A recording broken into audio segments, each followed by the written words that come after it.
Ignition sequence starts.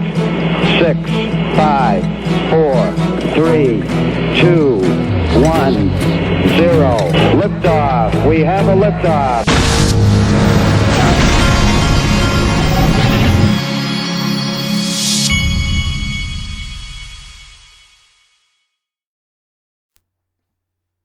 Hey everybody, this is the Digital Asset Investor, and boy, are there things happening in this space with digital assets and just XRP in general. Mr. B today, or yesterday, when did he tweet this out? Let's see, today, he reminds us that there are 99 days left in 2020, the year of the digital asset, as Ripple calls it. That's what they called it in an article in late 2019. Brad Garlinghouse said it would be, this is going to be the year of the digital asset. And so Mr. B is very good at reminding of this every few days. Not sure why he waited for the 99th instead of 100, but I will take it. And I will remind everybody that there's 99 days left in the year of the digital asset. Okay, Michelle Vandenberg sent me this. Phase 4, Steve, Phase 4. U.S. Treasury Secretary Mnuchin working with Congress toward a Phase 4 relief package. And what this is in reference to, they're talking about the current events relief, another relief package. And if you look, just as a little reminder, this is where that Phase 4 thing comes from. One of the funniest lines to come out of Donald Trump is this one. You're talking about the unemployment. Sending it indirectly to the states. We would have preferred that it was sent directly to the people. The Democrats wanted it to be sent through the unemployment system, and you know, I've talked to you about it. We have 40-year-old equipment in many of those systems. They're run by the state. But I'm hearing they're getting the money out anyway. So some of them are, and some of the states aren't. And we encourage, we're working with the states to try to update their computers. But it's a long haul. Okay? Thank you, Steve. Thank you, Mr. President. Phase 4, Steve. Phase 4. Phase 4, Steve. Phase 4. And there has been some talk. Don't quote me, but I want to say that Brian Brooks from the OCC at some point made a comment, or somebody made a comment about how blockchain could solve these payments, could solve this and make it easier for these payments to get to the people. I can't remember if it was Brian Brooks or someone else, but somebody said it. Okay, XRP Bart sent me this. Now this is a big deal right here, folks. Chris Larson tweeted this out today. As some of you may have noticed, I moved an XRP wallet to NYDIG. I've known the founders for a while and I'm impressed by their security and top-notch institutional standards.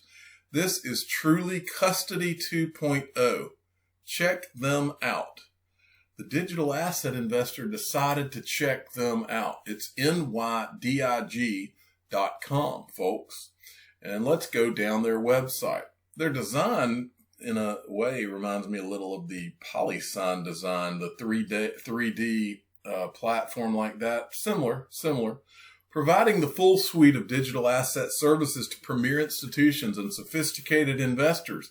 Unmatched digital asset expertise, coupled with decades of experience in capital markets, asset management, private wealth management, prime brokerage, white label solutions. Let's go on down. Enabled by a world-class digital asset platform built fully in-house. Secure custody. This right here, if we're able to join a place like this is what we've been waiting for, right? Execution and derivatives, financing, research. Who we serve, the trusted partner of respected organizations around the globe. Institutional allocator like pensions, endowments, high net worth individuals, financial advisors, family offices, private bank, private wealth platforms, asset managers, hedge funds, proprietary traders, mutual funds, banks, custodian banks, digital consumer banks, digital asset companies, philanthropies. Work with us, about us, and then look at their leadership team.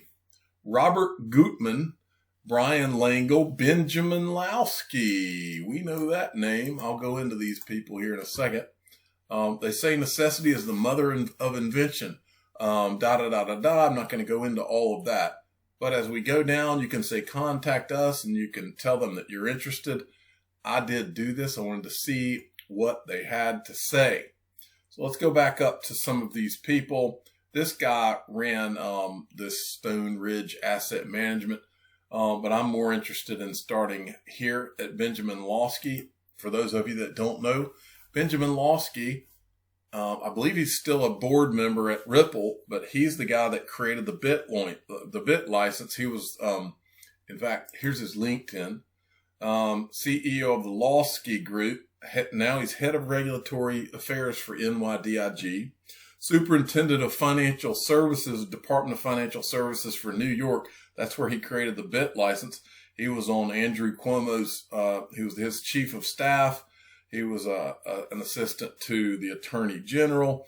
He was a U.S. attorney for the Southern District of New York, chief counsel to Chuck Schumer. And then he was an attorney at the U.S. Department of Justice. Now, let's see who else is here. Let's go to this guy, Ruben Grinberg. This is another guy that's on their list here. He's their general counsel. Let's see if I can pull him up. He is the general counsel and chief compliance officer. He was with Davis, Polk, and Worrell LLP. He was a law clerk at the U.S. District Court for the Southern District of New York. He was also with Ray Dalio's Bridgewater Associates. All right, went to Yale Law School, and Columbia Law School. So this is a sharp cookie right here. Look what it says about his Davis Polk, because when I was looking at this, when I'm looking at NYDIG, I'm wondering, because Chris Larson said that their security is top-notch, institutional standards. So this guy, I was wondering, well, who would be NYDIG? Who would be doing their custody? Because Chris Larson says it's safe. Well, I was going through this guy's resume, and down here I found this interesting. I was seconded to BNY Mellon October to December of 2013, focusing on bank regulatory work, including capital planning. I completed a rotation in the capital markets group from October 2011 to April 2012, So this guy was an attorney for this firm. Before he goes here, he was one of the clients, one of the people companies he was working for was BNY Mellon. And as we know, BNY Mellon is all up in PolySign. Standard custody. First of all, vice chairman of PolySign is Tim Keeney, he's an ex-BNY Mellon guy for 25 years. Okay. This guy, James Malgieri, original this guy right here was with PolySign for like 36 years. Okay. This is the Standard Custody and Trust Company, which is a subsidiary of PolySign. And this is the documentation for Standard Custody and Trust. This is Antoinette Gorman, who's at PolySign. Also, Arthur Brito's at PolySign. All these people are at PolySign. This is a subsidiary of PolySign.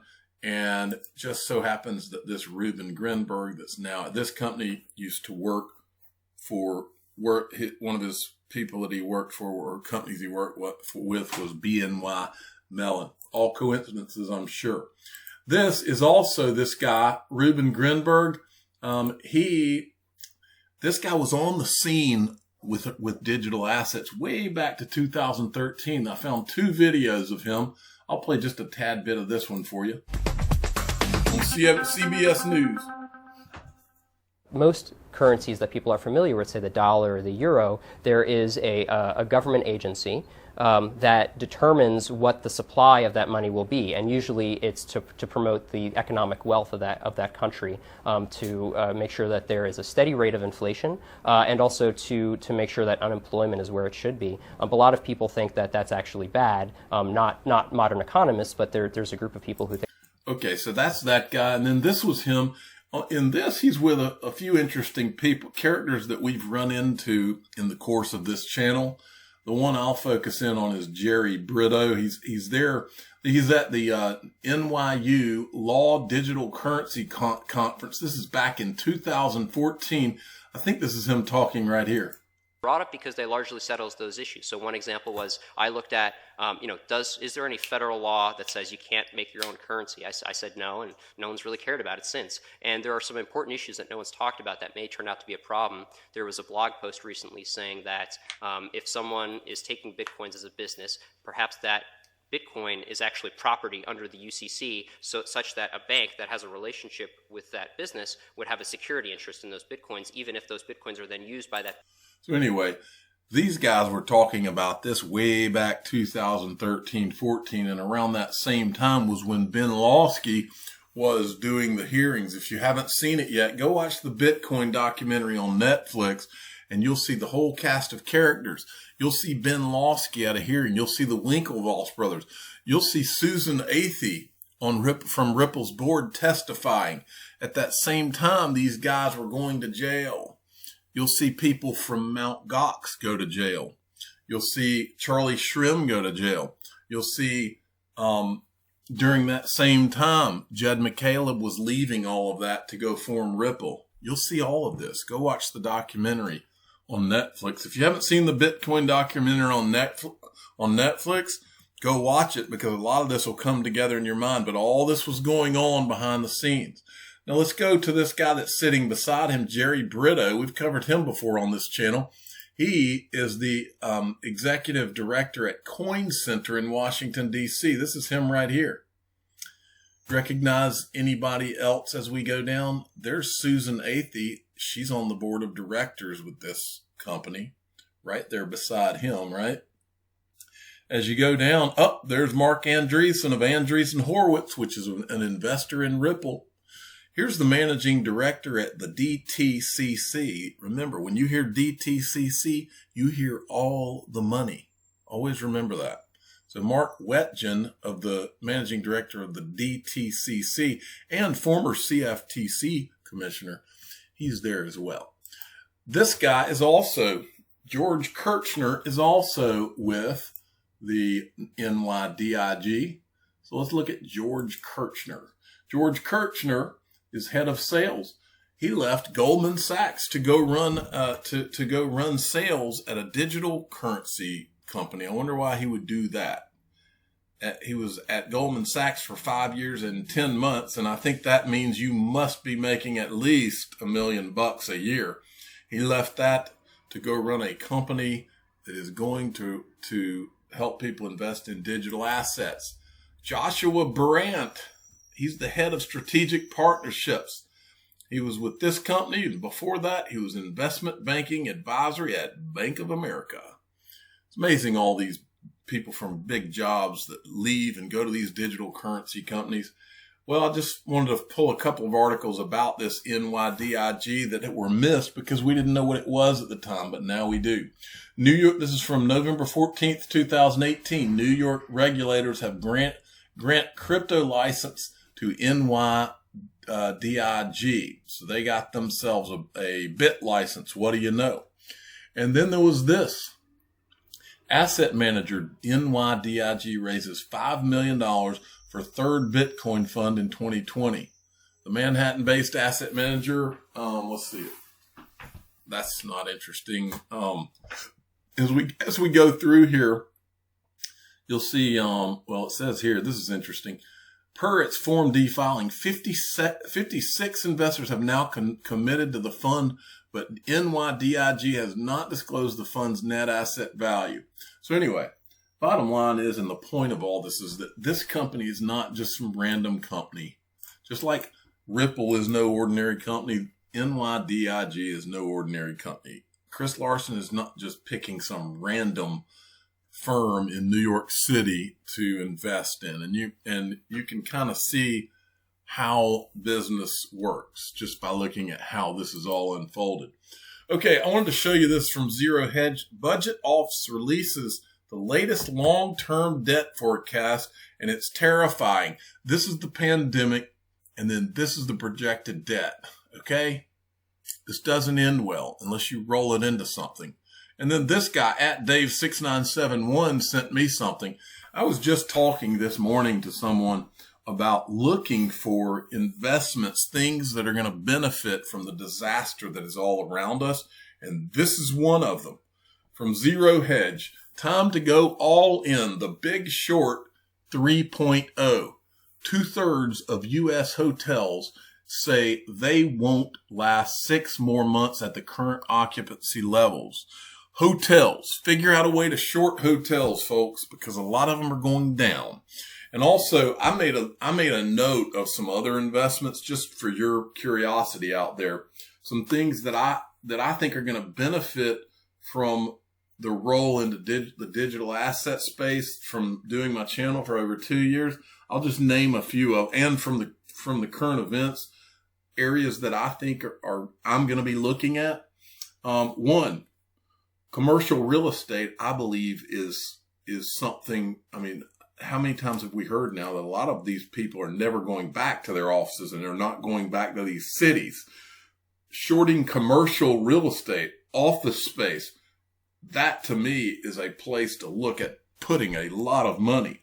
I believe SBI is a company I would be interested in looking at.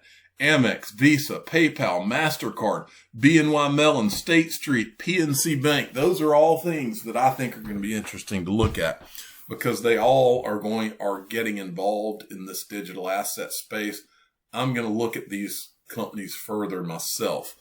Okay, have had a lot of people asking me about the Pure VPN, so I went and found one of their newer videos to show you some of the benefits, why I have a VPN, and why everybody that's listening to my voice should have one, to prevent hackers from being able to see where you are and see your IP address. Watch this.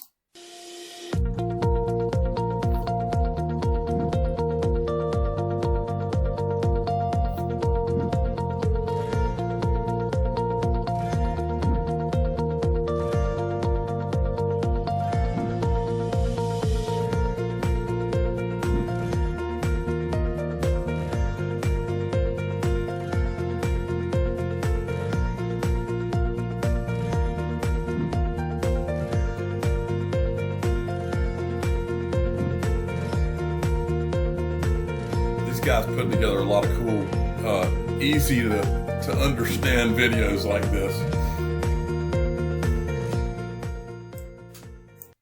All right, so I put this, it's a 7-day trial for like 99 cents. It's in the description of every video I do.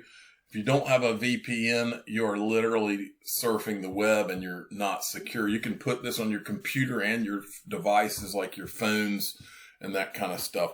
I'm the digital asset investor. I'm not an investment advisor. This is for entertainment purposes only. Please subscribe, hit the like button. Tell your friends and family that if they don't have a VPN, they're just not secure. Thanks for watching. Every day, billions of people around the world are mocked, ridiculed, laughed at, and embarrassed by their friends, family, and even strangers. These people go through their days knowing there are secrets being kept from them. They hear the faint whispers behind closed doors. The information and knowledge is held very close and only shared with others who were fortunate enough to find out. Feeling lost, rejected, and ostracized, these people give up, never finding out what digital assets the digital asset investor holds. But there is hope. Join the free Digital Asset Investor email newsletter and find out what digital assets he owns each month, including investments he's considering. Click the link in the description of this video or go to digitalassetinvestornewsletter.com. Put an end to your days of gloom and depression. Join the greatest free digital asset email newsletter ever created.